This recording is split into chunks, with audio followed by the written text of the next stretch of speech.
And so the bare bones is that when people come to me, they're ready to like have me demolish everything that they have created in a way that comes from a place of love. Not just demolish it, but also after demolition day, find the pieces that really come to life, that speak to them. They're ready to re-understand themselves in a new lens because of a greater mission at stake, which is I want to promote my very important story of being a founder. I want to inspire people as a mentor. I want to do X, I want to do Y. So there's always the eyes on the prize about why this matters versus, that piece of I'm going to, act a fool on a podcast recording. I don't want to do this. So I would say the first characteristic is definitely going to be a willingness to be vulnerable. As people leaders, coaches, and talent professionals, many of us help others tell their story. We might even get involved in helping them rewrite their stories. And today's guest, Danielle Letayf, is a pro at this. Danielle is the founder of Badassery, a podcast guest agency. And not only is she helping her clients tell their stories on podcasts around the world, she rolls up her sleeves and gets into the mix with her clients to rewrite their stories. And while her clients need to adapt and embrace their new stories, adaptability is also part of Danielle's secret sauce in how she approaches working with individuals.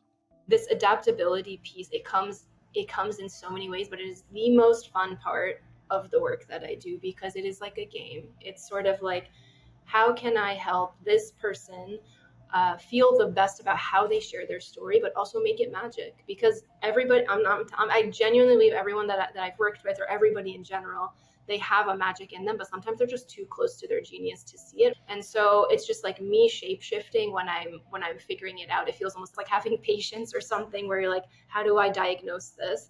And how do we shift it in a way that feels comfortable for them?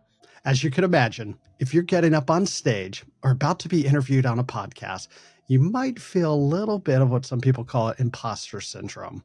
And if you're lucky enough to work with Danielle or listen to this podcast, you'll hear her surprising attitude towards imposter syndrome, which might be a game changer for you. Hi, I'm Roger Kastner, and welcome to the What Do You Know to Be True podcast. I work with leaders and teams to co-create new pathways to living more into their possibilities. And these conversations are intended to amplify the stories and experiences of people who have done just that. The invitation is to become inspired from their experiences with their superpowers. So we'll go discover more about ourselves and our special talents and live more fully into our possibilities. If you're ready, let's begin. Hey, Danielle, it's great to be speaking with you today. Thank you for joining me. Thanks for having me, Roger. I'm excited to learn more about your superpower of helping people understand their unique value and articulate it to the world in a way that resonates. I came to know you from your company, Badassery, where you work with leaders and founders to discover and express their unique value. And during our first conversation, we also discovered that we both worked at AOL in previous iterations of our careers. So we have these bookends, but there's a lot in the middle, and there's a lot about you that I don't know yet. So could you take a little bit right off the top of letting us know what's important for us to know about you? I would say the big things to know about me is I love community building. It's what I have done in so many different ways throughout my career, including when I was at AOL in corporate and now in my own job. I also really love storytelling and feel there is so much power to stories shared. And Roger, obviously you and I share that because you are hosting this podcast. I really love salsa dancing. And I would say I also love when food fits perfectly into Tupperware. I don't know if that's happened to you, but it happens to me and it brings me the most joy. So those would be, I would say, the highlights, and then we can dive in wherever you'd like. So of course I'm picturing the food that fits perfectly into Tupperware. And you might, like, maybe you're talking about volume, but I was thinking like, okay, square pieces of cake, lasagna, yes. Yes, Roger. And then sometimes you don't anticipate it and it just goes directly. It's like they were meant to be. It makes me exhale too. Brings me joy. Can I read way too much into this? I think it's like your love for food fitting exactly in the space it needs to be. You feel the same way towards the people you work with. Boom. Big assumption there, but yeah. We can end the podcast now. That's right. Yeah, that's right. No, I don't know. I honestly don't know. I don't know what it is. There's just something to, maybe it's a serendipity thing where you don't expect that stuff will just fit as it should. And you're like, that's just how it should be. For one, you're already winning with big words like serendipity. And again, like it is so relatable because I'm just thinking about when you get all the different shapes and sizes of Tupperware when you have the leftovers and you're like, I think it's this. So I'm always proud when I Yeah. don't have to use 2 containers because I misjudged it. So I think I'm vibing there with you on that one. But yeah, there's something about like, you just got the last couple scrapes of the pan and it just fits and the yeah. lid And it goes on fits. and there's just a little bit of a kiss between the food and the lid. I'm tired. You're my spirit animal, Roger. It's official. Yeah, that's completely right. There's just something to it. It's those simple pleasures where you don't have to try so hard, especially when we're working in really tough jobs. And you're like, oh, it's just easy. This moment is easy. So obviously permeates beyond Tupperware, but it's a big part of my life. This is so zen. Okay. So as someone who works, I'll try to get us back. No, I mean, this isn't really off track. This is Right. such a great insight into you. And I do think it's probably speaks to how you approach a lot of the work that you do, because I'm sure there's a lot of the leaders that you're working with and trying to help them find their value and articulate it, which a lot of leaders struggle with because they get to the places where they're at because of technical skill or sometimes right place, right time, and they learn it on the way. But then being able to turn that around and then be a great communicator to be able to not only recognize their own value, which is hard for a lot of people in general, Right. but then to be able to articulate it in a way that inspires people.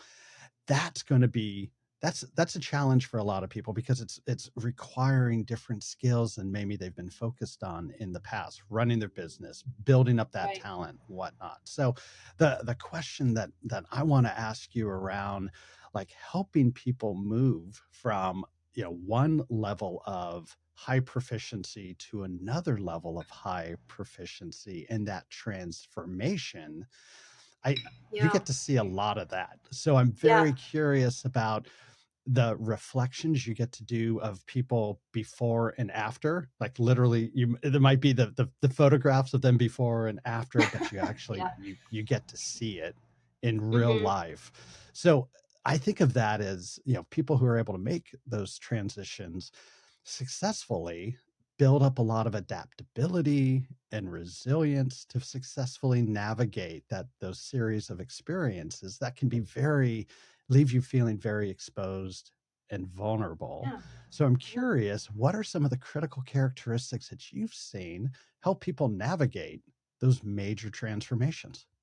I think the first thing I would say, if I think about all the people that I've worked with, is an understanding that they will not sound perfect right from the start. And this is, I think, a reason many people avoid taking a podcast interview, saying yes to an invitation on stage, putting something out on LinkedIn, because there's a tension between how you see yourself and how the world might see yourself, right? And as you said, Roger, it's extremely vulnerable, and it takes time before you understand how to talk about yourself, between what people know, what you think people are understanding about you. And so the bare bones is that when people come to me, they're ready to like have me demolish everything that they have created in a way that comes from a place of love. Not just demolish it, but also after demolition day, find the pieces that really come to life, that speak to them. They're ready to re-understand themselves in a new lens because of a greater mission at stake, which is I want to promote my very important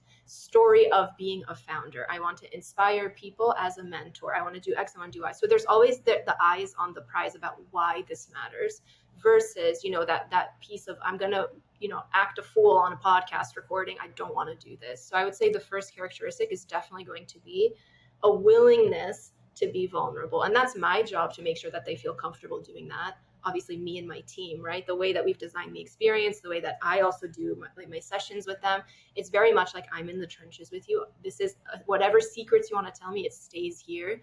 I would say the second characteristic would be genuinely believing that there is a story to share. So versus just saying, I think we should package it this way. I think we should package it that way. In fact, like actually being willing to do the digging and understand, having those aha moments together and believing that they have the value. And it doesn't have to happen right away, but if there's no self-belief, then there's going to be no progress. And it's really hard to build off of a place of deficit, I would say. It's normal to judge, to question whether, even when you ask me what's your superpower, and I told you this very honestly, I don't even know how to say this to you.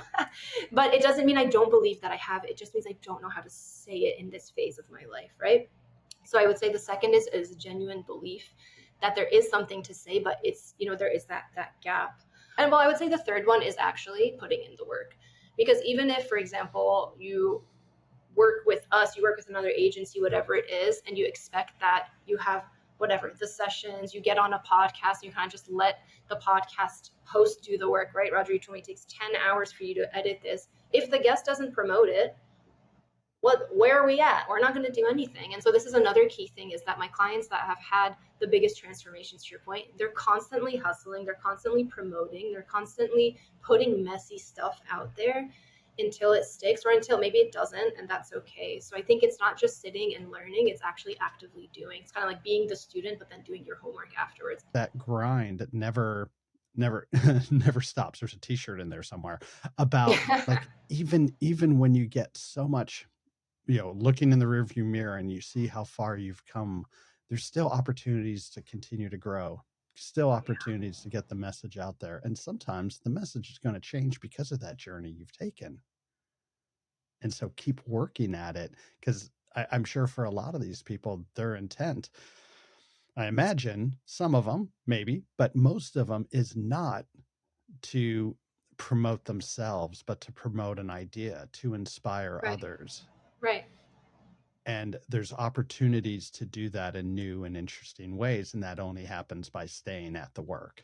Exactly. The biggest point of tension for the people that I've worked with, and it's extremely high performers, really brilliant founders, is that they don't want to talk about themselves, to your point. They would do anything except talk about themselves. But it's to your point of, understanding that personal brand still means that you're serving your greater mission. So does it mean that, you have to be so vulnerable with every detail of your life? Absolutely not. There's some things that are completely personal you don't have to share. And I think that's where the misconception is. It's about how do you speak about your mission, the things you're good at, to the people that you want to serve in different ways. It doesn't always have to be, me content. And I think this is the qualm I have with personal brand, or the idea around thought leadership, is that people think it's selfish or it's self-promotional. And I'm telling you for a fact, the people who I work with are like, I would rather crawl under my desk and not, I don't know if you feel the same, but and not talk about me.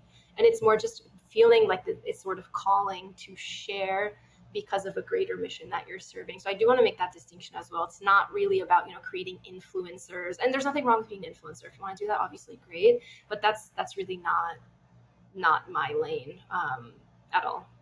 I gave my company this name a long time ago, and I think there's a perception that you have to be X, Y, and Z to be a badass. And in fact, the thing I've loved the most about my job is realizing how nuanced being a badass can be. Obviously, right? There are people will assume that it's somebody who's extremely outspoken, has a very strong presence.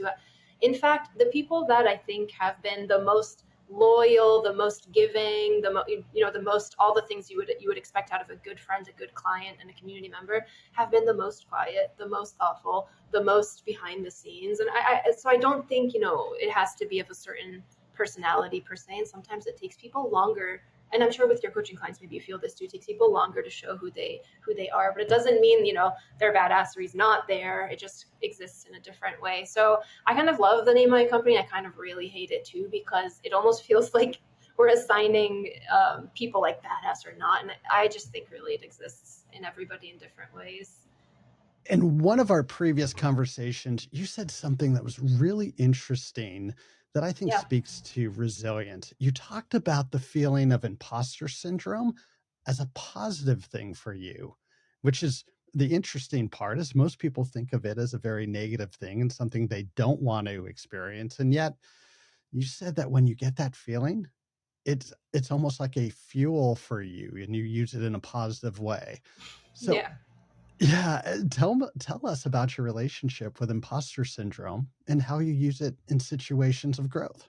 It's like the best friend that you get in fights with, but will always be your best friend. As a founder, or I think as any professional or as anybody who's trying to do something great, we will always experience situations where we feel discomfort, where we feel less than, where we, all of these things that might come with feeling like an imposter. So I would say, I'm not like a superstar where I feel imposter syndrome. I'm like, oh yes, I'm so excited. I feel like an imposter, right? My initial reaction is always like, oh my gosh, I'm gonna sound lame on this podcast. I want to hear my voice. All the normal thoughts that come. But then I'm like, you know what?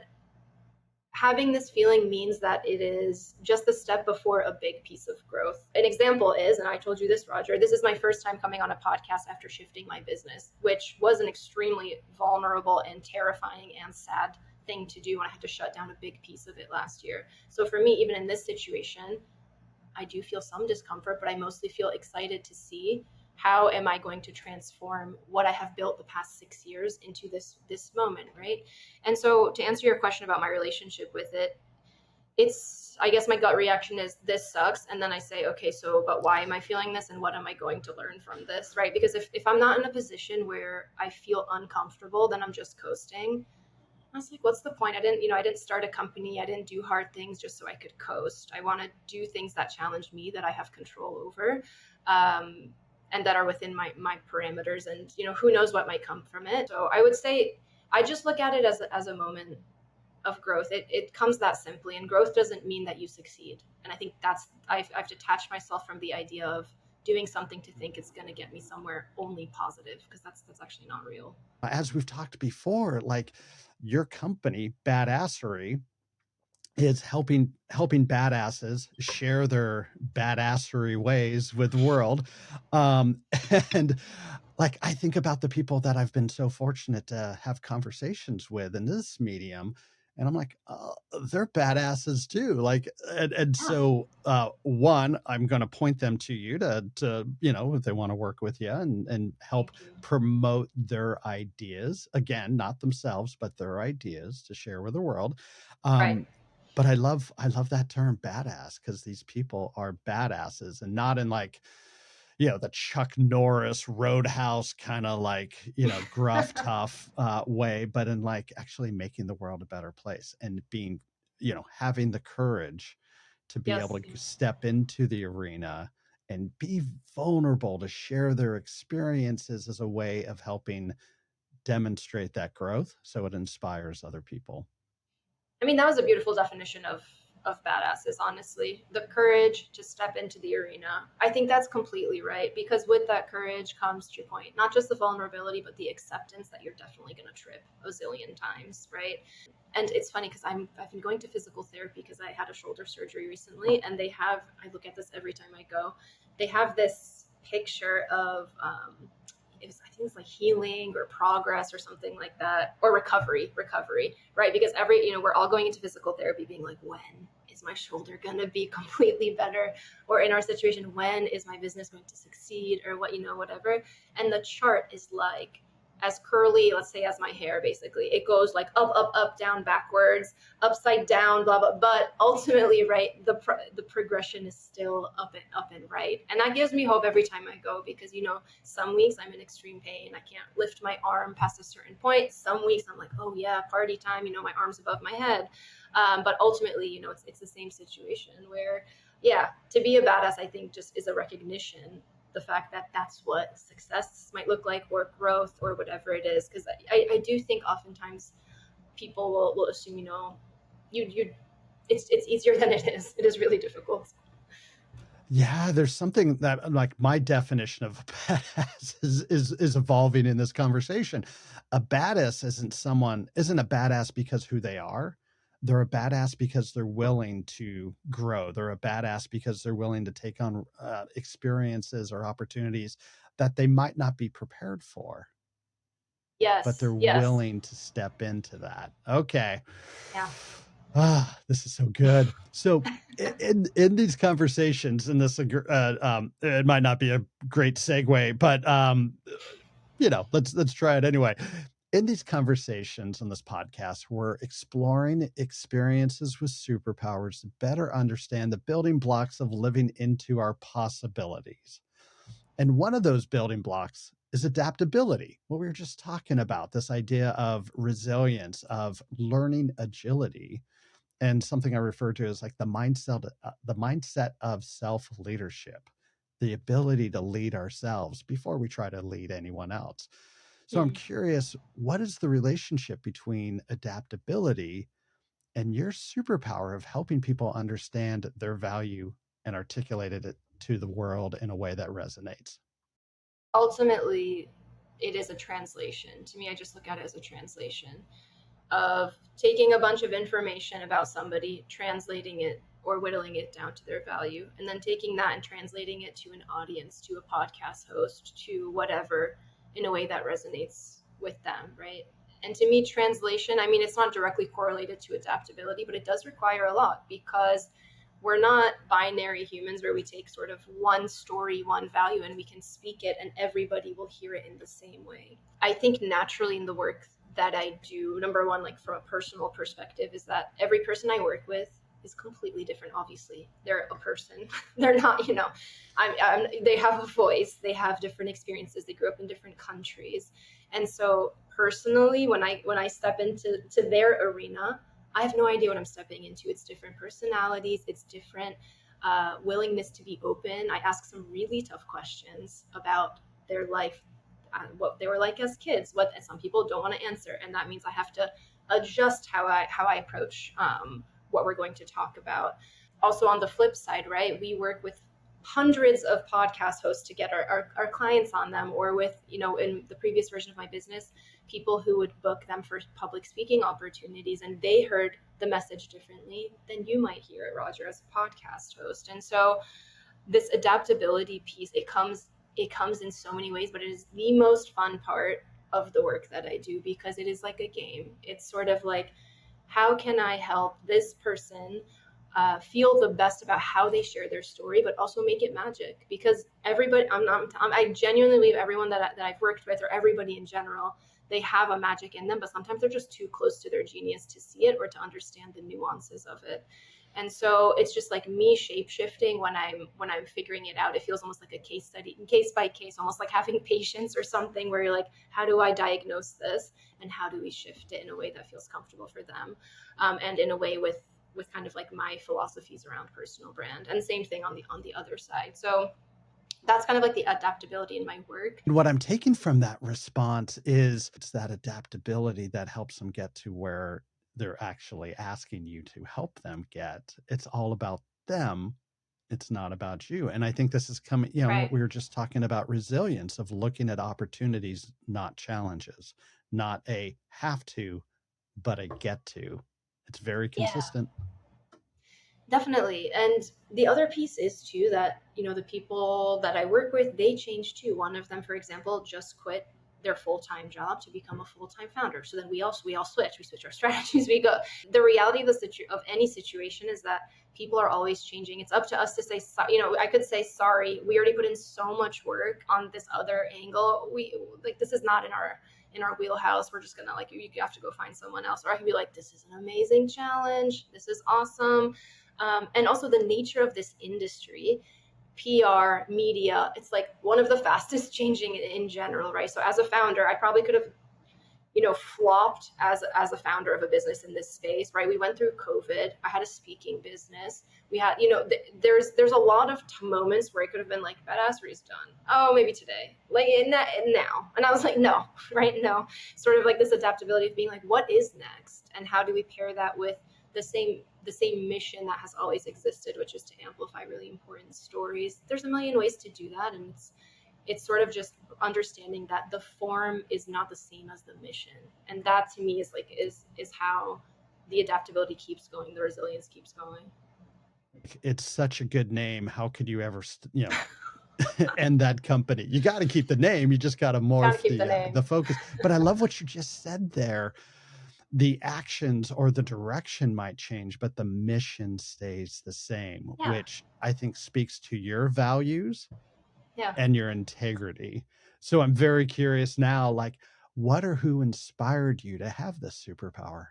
But I would say that sort of being a translator or a conduit has been a really big part of my upbringing. So middle child, always sort of like being the Switzerland of my siblings in between, trying to kind of like understand what they're saying and tell it to each other. Same between my siblings and my parents. Sort of like it's kind of like always having two parties, being like, what do we want to tell mom and dad? And then, I'll be the one to sort of like pitch it to them in some ways.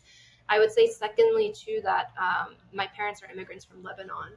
And so, literally, if we talk about translation, understanding, all that kind of stuff, I grew up in a 3-language household, of which 2 of the languages I'm definitely not fluent in. And so, sort of taking what they're saying and literally translating it to either the outside world or inside my house or all that kind of stuff is so I've always been really good at and also enjoyed very neutrally trying to understand how to be in like communicate something to each type of person. And I think that really helped me grow a lot of my empathy, especially as someone seeing, some of my family members not be able to navigate really easily and trying to figure out how do we get places as fast as possible. But yeah, I would say the word empathy really comes to mind because I would say part of my superpower is really being able to be neutral about where people are at, but also identifying different patterns and themes and things like that. So I would say the core of it would be, honestly, I fell into it, luckily, I would say, in my upbringing. And then over time, as I started building communities and realizing how important it was to also serve as that voice, as that conduit for others, I just kind of started to be able to do that at scale, understanding different types of people in different countries and different cities. And so my empathy has grown, my understanding has grown, and the way that I translate has grown too. So, what do you know to be true about helping people understand their value and articulate it to the world? As someone, as I mentioned, who has gone through some really tough stuff with my business, as has every founder, what kept me going was my faith in myself and somebody showing me that faith, showing me my skills, showing me those things. And so I feel a great responsibility when I step into that room with my people, with my clients, and making sure they know that I see something they might not, but I'm here to help them not just see it, but to believe it. So to me, it's really important not to push what I see, but to kind of adapt myself to hang on to sort of like a little light they might see and go deeper on it. So I might see 5 things, they might see 1 thing. And my job is to really understand what's that 1 thing they're seeing and how do we blow it up for them so that it is the most exciting thing that they want to share, that'll help them put 1 foot in front of the other in their businesses. How do I make them 10% more in love with themselves, I would say. What did you used to believe to be true about your superpower that you've learned is no longer true? I thought it could only take 1 form. I genuinely, I approached this business. This is my first business. I approached it assuming like it would be my job at AOL, which is you get hired, you stay in it. It's generally the same role. You kind of are going to stay on the same team or whatever the case is, right? Like any sort of corporate mentality. When the reality of my superpower is that it can take so many forms in so many industries with so many people. And that has been such a liberating experience. And the only reason I found out about that is because I hit rock bottom with my business and I had 1 choice. I had 2 choices. I continue or I leave. And I took the really hard choice of continuing and having no idea what that might mean. And that forced me to explore other industries. For example, podcast guest matching. I learned everything I know about it in the past 5 months. I don't know, now I have a business that's successful in it, right? And I would have never thought that that could be the case. So I love what I've learned about my skills. I think it feels completely uncontrollable in so many ways and completely liberating because I no longer feel like it's just one path, 1 thing, one way everybody sees me in my business. So, Danielle, what's next for you and your superpower of helping people understand their value and articulate it to the world? The thing that I love is that I don't really know. I just want to keep doing it more, keep doing it better, keep growing it because this version of my business has only been around since January. And it is complete. I almost feel like I have a completely new job. I haven't even been a year in, even though this company has been around more than 6 years. So for me, now that I understand I've set up my business between podcast guest matching, personal brand coaching, and we didn't talk much about this, but create custom AI personal brand coaches as well. We figured out sort of like the trilogy of this experience that's getting people to their goals extremely fast. I just want to do it better. I don't need to do more. I no longer need to do more. I just need to do better, do it more deeply, and of course get more business. Obviously, great, but I don't need to add more. So for now, I'm just enjoying being in this new job and seeing how media shifts. Maybe next week, podcasting is gonna kind of like blow up and I have to figure out another way to get my clients' stories heard. I hope not, Roger. I just realized we're on a podcast. Obviously, that's but for now, I think it's just doing everything better, getting more depth with my clients, and getting their voices heard at scale. You were just talking about having an AI coach. And that got Yeah, me thinking about the three things you said earlier about the willingness to go into that space of uncomfortableness, the courage to come up with a plan and do the work, and then the grind.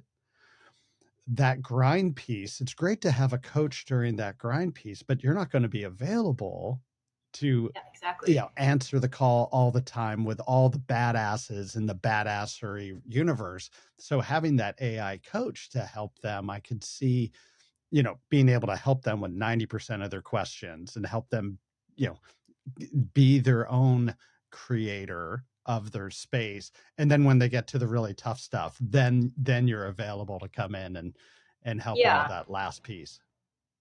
you got it exactly. I think the thing, if we're going to take it back to superpowers, is that I don't need to leverage my superpower all the time. If I'm going to be smart about running a business that leverages my superpower, I don't want to exhaust myself with it. I actually want to do the stuff that I know is going to sustainably help me run my business as long as possible. And so, with all the tools that exist, I've gotten really good at creating custom GPTs basically. And so, exactly to your point, I come in the most critical, let's call it 90%, which to me is these strategy sessions. We do them once, twice a month, and we go super deep, and they're really impactful. The rest of the time, they don't need me. Honestly, they don't need me. I am coaching them through the AI, if we want to say that, or they're leveraging the AI on their own to write LinkedIn posts, to prepare for their podcast interviews, to actually get feedback on their interviews. And it's not to say I don't want to be there. It's just, how do I give them control over also not control, but access to my superpower 24/7? It doesn't have to be through me if I do it in the right way. And so it's all about also scalability of it. Something I learned early when I used to run a community is that I took too long to scale myself, and I completely exhausted myself. At the time, I could scale myself with people, and now we obviously have all of these tools. And so I think there's a big beauty to recognizing which pieces of your superpower to access in a way that you can scale as well. What I love about that response is the awareness of your own well-being and how to keep your tanks full. And also there's in coaching therapy as well, but in coaching we talk about helping our clients attach to their self-leadership and not attach to the coach. And by helping them attach to their own self-leadership, it's ultimately going to help them do it themselves, get more agency, get more Yeah. ownership, and the confidence and courage to keep at it, to keep at the grind, and know that they have the majority of the things that they need, that they don't need to seek it elsewhere. And then every once in a while, we need help from our friends, but that we have that within us. That is so, so good. Danielle, are you ready for the lightning round? Always.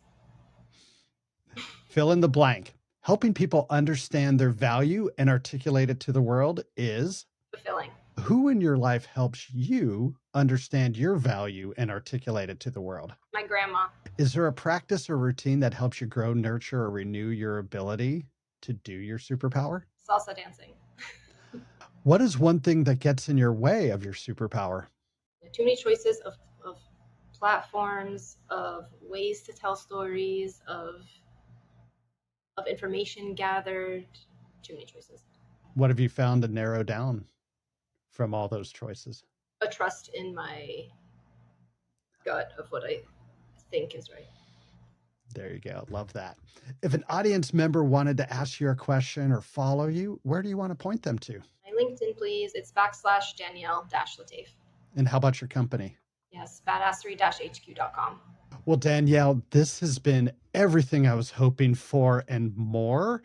I know that there's similar things in how we approach what we do and being able to amplify other people's stories. I love how that you become a co-creator, a co-conspirer, a actively engaged in helping badasses, founders, leaders find out how to articulate their unique value. And then, I'm sure you're coaching them through these skill sets of vulnerability, courage, and then, the stamina to keep at it, to keep working at it, and helping them go through that transformation and seeing each of those challenges as opportunities when they or yourself have that little feeling of, I'm not ready for this, that little imposter syndrome, that tells you that's the time to step on the gas. That's the opportunity to step into your growth, and then be aware that growth is not a straight line, that we will have dips. We will have days that we're not at our best.